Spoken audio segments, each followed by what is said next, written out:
आज की इस क्लास में देखिए, आज का हमारा महत्वपूर्ण प्रश्न है कि मेंडल के प्रभाविता के नियम बताइए। आइए इस प्रश्न को हम अच्छे से समझते हैं। तो देखिए, मेंडल ने दो विपरीत लक्षणों का आपस में क्रॉस कराया।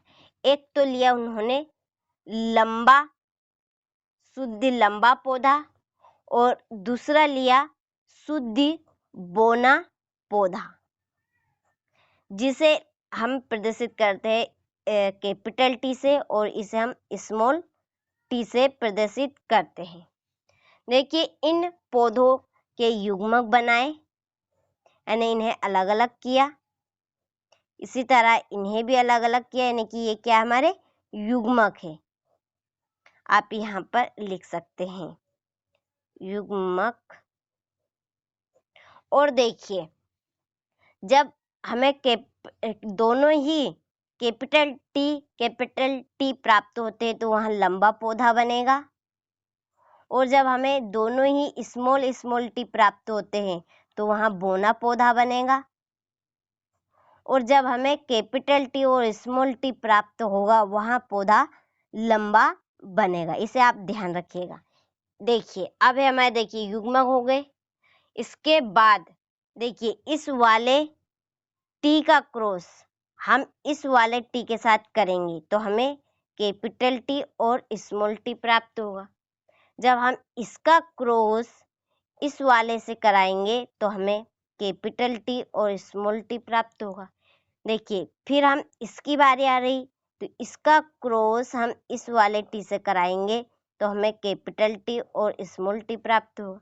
जब हम इसका क्रॉस इस वाले टी के साथ कराएंगे तो हमें कैपिटल टी और स्मॉल टी प्राप्त होता है। तो आप देख सकते हैं कैपिटल टी और स्मॉल टी हमें प्राप्त हुआ। तो यहाँ पर देखिए कौन सा पौधा है ये?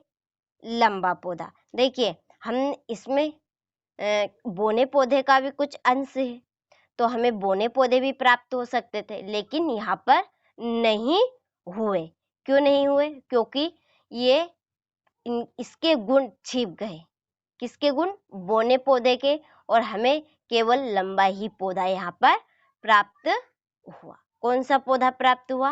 लंबा पौधा प्राप्त होता है। हमें सभी पौधे यहाँ पर लंबे, यानी कि लंबा प्राप्त हो। ये भी लंबा, ये भी लंबा, ये भी लंबा, और ये भी लंबा पौधा प्राप्त हुआ।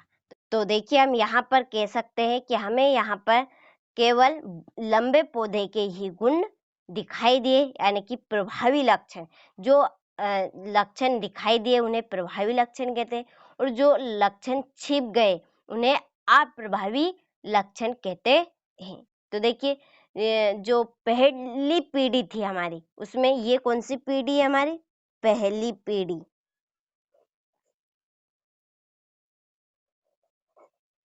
पहली पीढ़ी जिसे हम कैपिटल एफ से प्रदर्शित करते हैं। तो ये हमारी पहली पीढ़ी में हमें सभी पौधे लंबे प्राप्त हुए और प्रभावी लक्षण दिखाई दिए। तो जो गुण, ये लक्षण ही की प्रवृत्ति जो है वो ही प्रभाविता का नियम कहते हैं। आइए, अब आपको अच्छे समझ में आ गया होगा कि तो देखिए, इस तरह से पहले आपको हेडिंग डालना है मेंडल की प्रभाविता का नियम, कि इस नियम के अनुसार जब विपरीत लक्षणों के एक जोड़े को ध्यान में रखकर क्रॉस कराया जाता है, जैसे कि हमने अभी किया था प्रैक्टिकली, कि इस नियम के अनुसार जब विपरीत लक्षणों के जोड़े को ध्यान में रखकर क्रॉस कराया जाता है तो पहली पीढ़ी में केवल प्रभावी लक्षण दिखाई देते। हमें जो पहली पीढ़ी बनी थी उसमें हमें कौन से लक्षण दिखाई दिए? प्रभावी लक्षण, कि लंबा पौधा ही प्राप्त हुआ। जो बोना पौधा था उसके गुण छिप गए। तो हमें पहली पीढ़ी में केवल प्रभावी लक्षण ही दिखाई दिए। तो गुणों की यहाँ प्रवृत्ति प्रभाविता तथा प्रभाविता कहलाती है, तथा यह नियम प्रभाविता का नियम कहलाता है। समझ में आ गया होगा आपको कि इस नियम के अनुसार जब विपरीत लक्षणों के एक जोड़े को ध्यान में रखकर क्रॉस कराया जाता है तो पहली पीढ़ी में केवल प्रभावी लक्षण दिखाई देते हैं और गुणों की यह प्रवृत्ति प्रभाविता कहलाती है और इस नियम को प्रभाविता का नियम कहते हैं। तो आप अच्छे से स्क्रीन शॉट ले लीजिए और अच्छे से इस प्रश्न को अपनी नोटबुक में नोट करिएगा।